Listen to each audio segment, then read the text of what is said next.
5 yummy ingredients natin.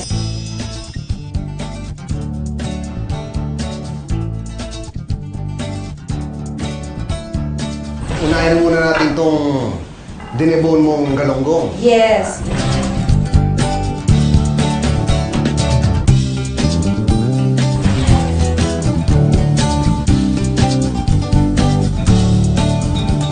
Para may iba, di ba iba, pinibrito lang. Oo. Eh kayo dinebone nyo, ngayon lalagyan natin ng konting style yan. Ng konting arte. Gagawin natin lumpia. Ay, lumpia pala Hindi, parang lumpia lang. Iikot lang natin ganun. Para medyo, para medyo may style. Di ba? Ito talaga si Raymart. Mahilig sa Ang style eh. pugi. Oo. Ang pugi Hindi na makaget over sa magiging pogi Oo, niya. hindi ako makaget over. Alam mo, nakakahalata ako sa iyo, ate.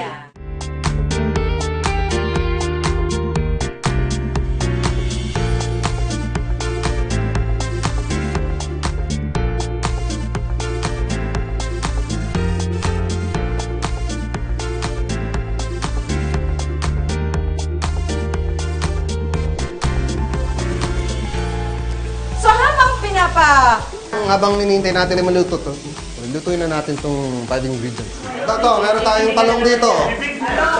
Yan yung Inihaw na. FYI.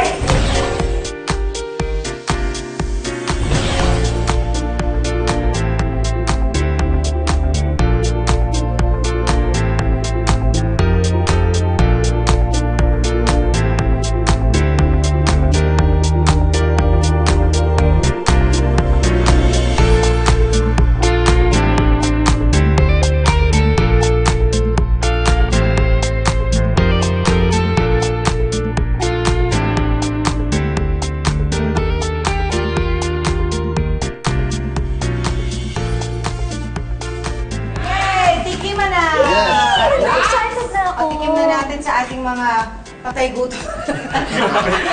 Wala naman eh. Bakit pareho pa? Totoo naman yun. Ikaw ba? Hindi mo Kaya ayaw mo? Hindi naman halata.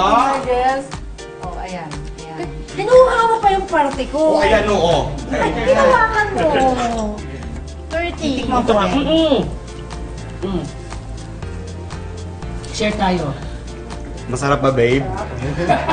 Sarap, di ba? In fairness, ang sarap galing. talaga ng ano, galunggong. Sarap. Para ba? Mag-selfie tayo. Selfie tayo.